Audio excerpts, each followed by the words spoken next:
Hey everyone, and welcome back to a really quick Overwatch video. In this video, I'm playing as Junkrat. We do a really good job in this match. We win pretty easily. The other team was not great. They had just a bad makeup, I think. I don't think they were like bad players or anything. But Junkrat, I think, was very pivotal to this. I think also that Reinhardt. The Reinhardt was very good. Same thing with the Lucio. Everybody was really good, actually. I shouldn't just say it was me. But I think that this video does show off some of Junkrat's strengths. As an offensive character, he's actually a very good offensive character if you play him that way. He can also be like really good harassment though. So Junkrat has the ability to shoot these grenades, and the grenades just drop down and then they explode after a certain time, or if they hit automatically on like a target, they just blow up. That's useful because you could just shoot them around in an area and basically just kind of deny an area. Not really quite deny it, but it does. The grenades deal enough like annoying damage that they can keep people like snipers away from perches and stuff. So like you could shoot them up into like where a Widowmaker is, and the Widowmaker's not going to want to be there. She doesn't have much health. She's going to be annoyed by your grenades. The other thing is you have a trap and you have a mine. The trap, when you lay it down, it obviously just traps somebody. I think it deals a small amount of damage. It's mostly annoying. And then you have the mine, which you can follow up with the trap. You can just place them in the same place and then just trigger it when somebody walks over it, because you get a little notification when somebody triggers your trap. The mine just blows up normal. I think it does pretty significant damage, or at least a good chunk, maybe medium. You can just see I just threw it there. But it also makes people fly off into like a direction, whatever direction they're facing it at. So, and the key thing is you can use it on yourself. So you'll see coming up soon, I use the mine to propel myself to a good position that I think really helped us get this first point. This is a pretty easy first point to get for the attackers though, on Volskaya. So, I mean, that is notable. They had a pretty annoying Mei, but she wasn't that great. Maybe this is like the first time you played her or something like that. I don't know. I was just playing around with seeing how I could get her. This is bad play by me. I should have just been on the point, but I was messing around with this Mei.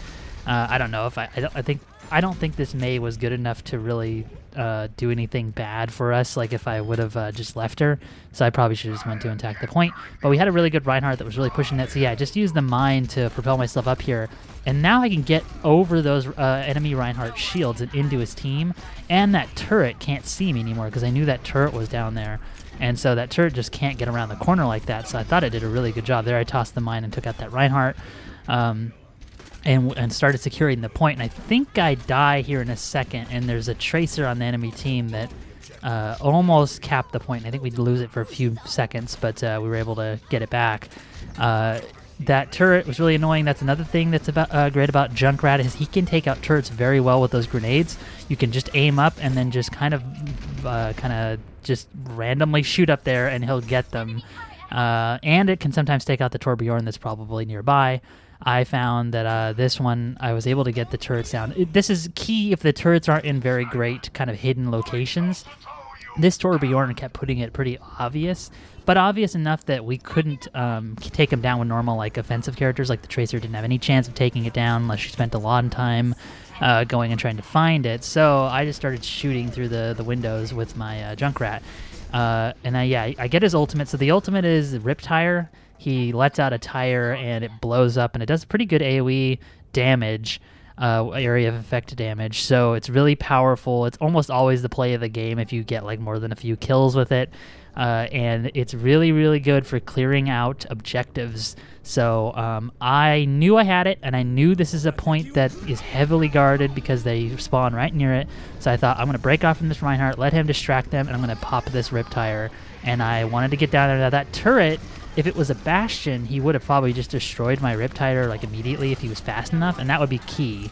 But he didn't, and I killed everybody in there, and that gave us time to move in, take out those turrets, get rid of that Widowmaker, and start taking that point, and we were able to capture it in a few seconds. Now, I saw this Hanzo come up. I was going to trap him, but we had already won. But that's another thing, is you want to make sure you're using your trap. I think a lot of people who play this character forget that he has those traps, and they're very useful, especially combined with a mine. And sometimes it's worth just putting a mine in a trap somewhere on a location where they can kind of sneak through, maybe like a Reaper or something, even though Reaper can go past that stuff. and just kind of lock down a place, a doorway, I guess, for somebody to come in and flank your team. Junkrat is just a really versatile character that is a lot of fun to play, and I thought this was a pretty good example of what you can do as Junkrat and how strong he is if you play him to your advantage. But yeah, I got a ton more Overwatch videos on the channel if you want to check those out. Probably have more Junkrat ones. I like playing them. And yeah, see you in the next video.